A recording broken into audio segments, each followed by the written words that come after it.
ma meilleure amie a failli m'arracher ma fille. Je vous explique. Vous savez, chaque mère aimerait bien être, voilà, le modèle de sa fille. Vous voyez un peu l'idole de sa fille, quelque chose comme ça, la référence à fond. Mais moi, quand Alexandra était petite, elle était fan de ma meilleure amie. Je vous dis, quand je vous dis fan, elle était fan. Au point où même si c'était son anniversaire et que je devais choisir une tenue pour elle, je disais, bah Alexandra, tu vas mettre ça, on va mettre ça, la coiffure, ça sera comme ça.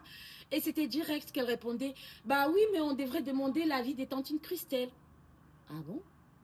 C'était tout le temps comme ça chez moi à la maison. Tout le temps, je vous dis. Ah, mais ma meilleure amie, c'est une belle personne. Donc, mais j'ai jalousé la relation. Mais incroyablement. Donc, elles avaient une relation tellement aussi forte que ma meilleure amie pouvait venir chez moi. Elle me passe là, au grand salon, même pas me dire un mot. Elle traverse, elle va au salon d'Alexandra. Elles vont rester là-bas. Elles vont rigoler, elles vont causer jusqu'à ce qu'elle va même partir. Parfois, elle dira juste au revoir, je pars. Et puis, elle est partie. J'étais jalouse de leur relation, mais est-ce que j'étais jalouse? Et finalement, avec le temps, avec les années, Alexandra a pris ses propres marques et puis elle a surtout appris à bien connaître sa maman. Et ce n'est que là que j'ai pu récupérer ma fille.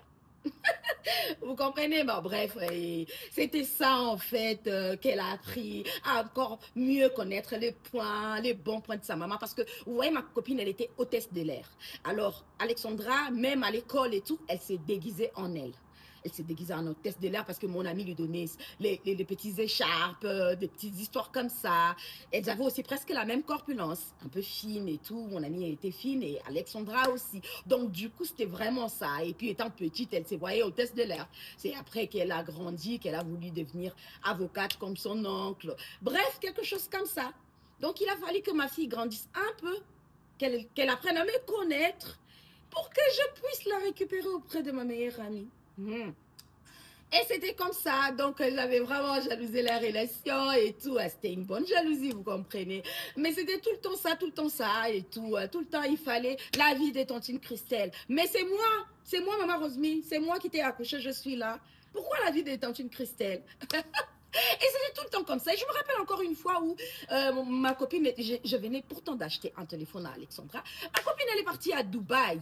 Elle a acheté, elle est là sur TikTok, elle va entendre. Elle a acheté la copine. En ce moment, c'était, je sais pas, des S-Quad, des Samsung qui venaient de sortir. Elle achète à Alex. Et elle vient, elle donne à Alexandra le téléphone. Oh, je regarde. Et du coup, mon téléphone, on dirait qu'on l'avait un peu, genre, mis de côté. Et il y avait la cérémonie au cercle hippique. Alexandra qui prend son nouveau téléphone que sa tantine Christelle voilà, l'a offert. Elle l'a offert. Elle part avec le téléphone et tout. Oh, je ne vous dis pas. Alexandra revient. Elle avait perdu le téléphone. Est-ce que vous avez déjà senti cette joie-là? J'étais toute contente. Elle a perdu.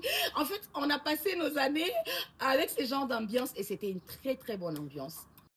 Et vous savez quoi? Le karma existe. Aujourd'hui, là, ma meilleure amie n'avait pas encore accouché. Aujourd'hui, elle a une petite fille et un petit garçon. Et aujourd'hui, sa fille est fan de moi. Son fils, fan de moi. J'ai eu ma revanche. Ça a pris du temps, ça a pris des années. Mais voilà.